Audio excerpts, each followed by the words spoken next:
सभी साथियों का स्वागत है आपके अपने चैनल में। जैसा कि हम बात करेंगे मध्य प्रदेश बुजुर्ग पेंशन, दिव्यांग पेंशन, विकलांग पेंशन योजना के बारे में और ऐसे कौन से लोग हैं जिनकी पेंशन बंद हो सकती है। जैसा कि सरकार की तरफ से ई केवाईसी की जो लास्ट डेट थी उसकी समय तय समय था, उस पर भी जो है बहुत सारे लोगों ने केवाईसी कंप्लीट नहीं की।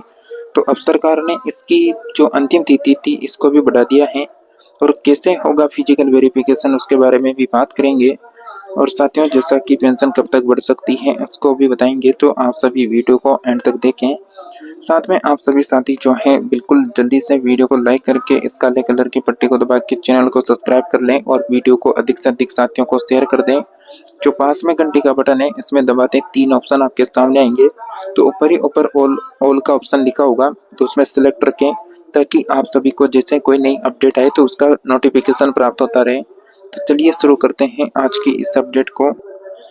तो मेरे प्यारे मध्य प्रदेश के भाइयों बहनों, आज मैं आपके बीच जैसा कि एक ऐसी अपडेट लेकर आया हूँ, ऐसी योजना और एक ऐसे मुद्दे पर बात करने के लिए जो हमारे समाज के सबसे संवेदनशील और सम्मानित वर्ग है।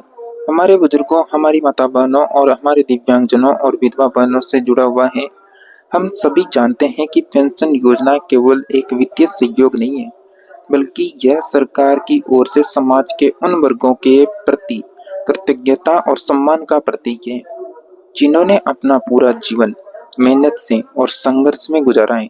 जब इंसान जैसा कि वृद्धा अवस्था में बुजुर्ग अवस्था में पहुंचता है तो वह अपने परिवार का पालन पोषण करने की स्थिति में नहीं रहता। तब राज्य की जिम्मेदारी होती है, राज्य सरकार की, कि वे उनका सहारा बने। और इसी सोच के साथ मध्य प्रदेश सरकार ने वर्षों से पेंशन योजनाओं का संचालन कर रखा है। लेकिन संचालन करने से कुछ नहीं होता है साथियों, क्योंकि मात्र नाम की पेंशन दी जा रही है और पेंशन में बढ़ोतरी का नाम तक नहीं दिया जा रहा है। जैसा कि आप सभी साथियों को बता दें, किसी भी योजना को सुचारू रूप से चलाने के लिए पारदर्शिता और ईमानदारी बहुत जरूरी है। हमें यह सुनिश्चित करना है कि जो लाभ वास्तव में पात्र लोगों तक पहुंचना चाहिए वो बीच में कहीं रुक न जाए और कोई अपात्र व्यक्ति इसका अनुचित लाभ न उठा ले। इसी भावना से राज्य शासन ने यह निर्णय लिया है कि पेंशन योजनाओं का लाभ केवल उन्हीं लोगों को मिलेगा जिनकी समग्र आईडी ई केवाईसी पूरी हो चुकी है। अब जिनकी ये समग्र आईडी ई केवाईसी कंप्लीट नहीं होगी उनको योजना का लाभ नहीं दिया जाएगा। अब आपको बता दें क्यों जरूरी है ई केवाईसी। तो भाइयों बहनों, जैसा कि आज के समय में टेक्नोलॉजी हमारे सबसे बड़ी ताकत है।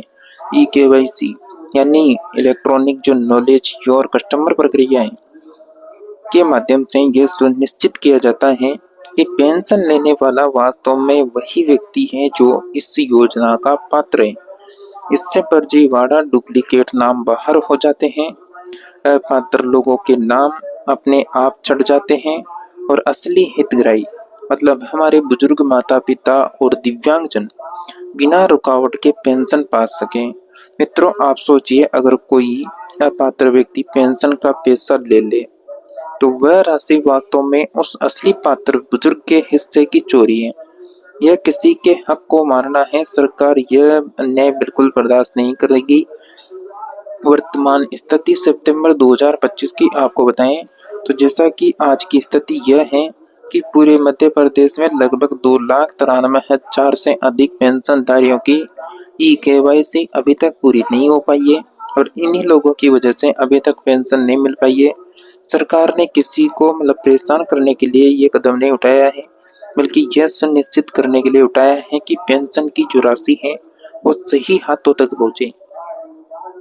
सरकार ने पहले 31 अगस्त 2025 तक का समय दिया था, लेकिन अब यह समय सीमा बढ़ाकर 30 नवंबर 2025 कर दी है। इस बीच मैंने स्वयं निर्देश दिए हैं। मैं आपको बताना चाहता हूँ कि हर निकाय, हर ग्राम पंचायत, हर ब्लॉक मुख्यालय और हर जिला प्रशासन युद्ध स्तर पर ई केवाईसी अभियान चलाएं और किसकी जिम्मेदारी है किसकी नहीं है। जैसा कि नगरीय विकास ने साफ किया है, जो नगरीय विकास विभाग ने उन्होंने साफ किया है कि हर नगरीय निकाय अपने क्षेत्रों के पेंशनधारियों का ई केवाईसी तुरंत पूरा करें। पंचायत और ग्रामीण विकास विभाग को निर्देश किया है कि वह 30 नवंबर तक फिजिकल वेरिफिकेशन के आधार पर रिपोर्ट तैयार करें। सामाजिक न्याय विभाग ने सभी जिलों को पत्र लिखकर आदेश दिया है कि जो पेंशनधारी अभी तक की केवाईसी से वंचित हैं, उनका कार्य 30 नवंबर तक हर हाल में पूरा किया जाए। पारदर्शिता की गारंटी की अगर हम बात करें ना, तो हम चाहते हैं कि यह प्रक्रिया बिल्कुल पारदर्शी होना चाहिए। जिन लोगों की ई केवाईसी अभी तक पूरी नहीं हुई है, तो उनकी सूची स्थानीय स्तर पर सार्वजनिक स्थलों पर चिपका दें, जिससे पता लग जाएगा। और गांव भी, मोहल्ले में, जहीं पर भी वो मतलब कोई व्यक्ति उसको पढ़ेगा तो उससे पता लगेगा कि किन किन की केवाईसी बाकी है और जिसके कारण पेंशन नहीं मिल रही है। क्योंकि एक अगर किसी व्यक्ति की केवाईसी नहीं होगी तो उसकी मतलब वजह से बहुत सारे पेंशनधारियों को पेंशन समय पर नहीं मिल पाएगी। जैसा कि आपको बता दें, हर व्यक्ति जान सकेगा कि उसके गांव और मोहल्ले में किन किन पेंशनधारियों की प्रक्रिया बाकी है। इससे न तो किसी को बेवजह परेशान होना पड़ेगा और न ही कोई अधिकारी लापरवाही कर पाएगा। इससे न तो किसी को बेवजह मतलब परेशान होने की आवश्यकता है। जैसा कि आपको बता दें, अपात्र या फिर मृत या फिर पलायन कर चुके हितग्राही जो पेंशनधारी है, जो मध्य प्रदेश में निवास नहीं कर रहे हैं, अन्य राज्यों में निकल चुके हैं। साथियों, ये एक और महत्वपूर्ण मुद्दे पर आपका ध्यान दिलाना चाहते हैं। जैसा कि हमारे प्रदेश में कुछ ऐसे मतलब इससे भी नाम पेंशन सूची में दर्ज किए गए हैं जो या तो इस दुनिया में मौजूद नहीं है, या फिर लंबे समय से इस प्रदेश से बाहर रह रहे हैं, या फिर वे इस योजना के पात्र नहीं है। जैसा कि आपको बता दें, इन सभी नामों को पेंशन सूची से हटाना आवश्यक है। इससे न केवल अपात्र लोगों का नाम कटेगा, बल्कि जो वास्तविक लाभार्थी हैं उन्हें अतिरिक्त पारदर्शिता और न्याय मिलेगा। जैसा कि वृद्ध और दिव्यांग हितग्राहियों के लिए विशेष व्यवस्था। तो जैसा कि मैं जानता हूं कि हमारे समाज में कई ऐसे पेंशनधारी हैं जो चलने फिरने में असमर्थ हैं, जो गंभीर बीमारी से जूझ रहे हैं, या फिर जिनकी उंगलियों के निशान या फिर फिंगरप्रिंट या फिर आइरिस मतलब आई यानी आंख हो गया, तो स्कैन नहीं हो रही है, तो आंखें स्कैन नहीं हो रही है, काम नहीं कर रही है, तो उनके लिए भी ऑप्शन है। तो ऐसे मामलों के लिए 27 जनवरी 2025 को एक एसओपी यानी स्टैंडर्ड ऑपरेशन प्रोसीजर यानी यहाँ पर शुरू किया था। जैसा कि इस एसओपी के अंतर्गत ग्राम पंचायत सचिव वार्ड प्रभारी जाकर पंचनामा तैयार करते हैं। यह प्रमाणित किया जाएगा कि ई केवाईसी कराने के लिए हर संभव प्रयास किए गए, लेकिन तकनीकी कारणों से सफलता नहीं मिली। फिर स्थानीय निकाय और जिला स्तर पर निरीक्षण कर इसकी पुष्टि की जाएगी। इसके बाद ऐसे पेंशनधारियों को पोर्टल पर चिन्हित कर प्रमाणित किया जाएगा। इसका मतलब यह है कि हमारे बुजुर्गों, दिव्यांग और भाई बहनों को कतई परेशान नहीं किया जाएगा। जैसा कि आपको बता दें, जिनकी ई केवाईसी पूरी हो चुकी है उन्हें नियमित पेंशन मिलती रहेगी। जिनकी पेंशन अधूरी है उन्हें 30 नवंबर 2025 तक हर हाल में ई केवाईसी पूरी करनी होगी। और अगर कोई अधिकारी कर्मचारी से लापरवाही करता है तो उनके खिलाफ सख्त कार्रवाई की जाएगी।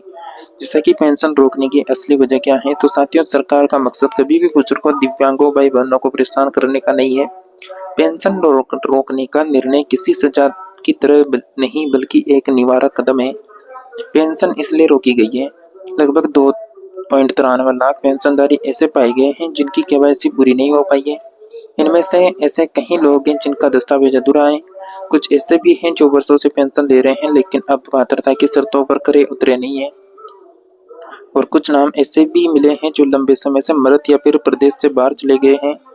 अगर हम बिना जांच पड़ताल किए इन नामों पर जो है पेंशन जारी रखते हैं, तो यह जनता के टैक्स के पैसे का दुरुपयोग होता। यह उन लाखों बुजुर्गों के साथ अन्याय होता जिनके लिए यह योजना बनी है। फिजिकल वेरिफिकेशन का महत्व क्या है? तो जैसा कि यह सवाल यह उठता है कि जिन लोगों की ई केवाईसी पूरी नहीं हो पाई है, उनकी असलियत कैसी जानी जाएगी? तो उनके लिए सरकार ने फिजिकल वेरिफिकेशन की प्रक्रिया शुरू की है। फिजिकल वेरिफिकेशन यानी जमीनी स्तर पर जाकर सुनिश्चित करना। साथियों, पेंशनधारी वास्तव में जीवित हैं या नहीं है, ये सुनिश्चित करेंगे। वे अपने वर्तमान पते पर निवास कर रहे हैं या नहीं कर रहे हैं, वे योजना की पात्रता को शर्तों को पूरा करते हैं या नहीं करते हैं।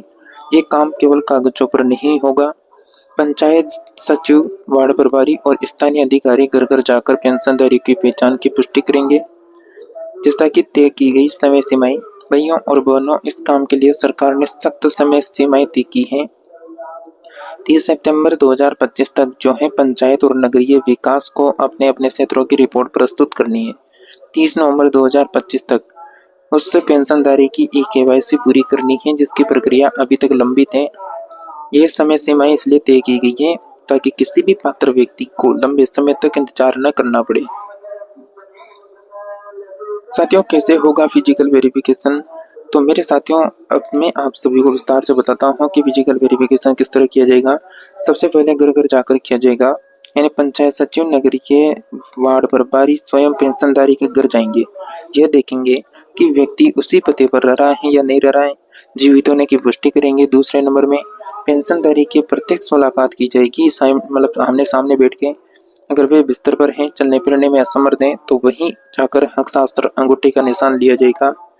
इसके अलावा दस्तावेजों का सत्यापन, समग्र आईडी, आधार कार्ड, अन्य आवश्यक दस्तावेज जांचे जाएंगे। अगर कोई त्रुटि पाई जाती है तो उसी समय सुधार की प्रक्रिया शुरू की जाएगी। मृत या फिर पलायन की स्थिति, अगर पेंशनधारी अब इस दुनिया में नहीं है तो उनका नाम सूची से हटा दिया जाएगा। अगर कोई अन्य प्रदेश में स्थायी रूप से पलायन कर गया है तो उसकी पेंशन बंद कर दी जाएगी। रिपोर्टिंग और अपलोडिंग, हर दिन की प्रगति रिपोर्ट विभागीय पोर्टल पर अपलोड की जाएगी ताकि ऊपर बैठे अधिकारी वास्तव में स्थिति पर नजर रख सके। साथियों, जनता के सामने पारदर्शिता, तो जैसा कि आपको बता दें, इस पूरी प्रक्रिया को कोई भी भ्रम या फिर शक न रह जाए, इसलिए आदेश दिया गया है कि जिन पेंशनधारियों की ई-केवाईसी अधूरी है उनके नाम स्थानीय सार्वजनिक स्थलों पर चिपका दी जाए। पंचायत भवन, वार्ड कार्यालय, सार्वजनिक स्थान, हर जगह हर व्यक्ति जान सकेगा, उस मोहल्ले गाँव के लोग जितने भी हैं। इसके अलावा आप सभी को बता दें, जैसा कि सबसे इम्पोर्टेंट यानी अपडेट है, तो जैसा कि साथियों यहाँ पर आप देखेंगे, यहाँ पर आप देख सकते हैं एक और अपडेट है। यानी साथियों, आप सभी ने ई-केवाईसी तो करवानी सबसे इम्पोर्टेंट है। 30 नवंबर लास्ट डेट है आपके लिए।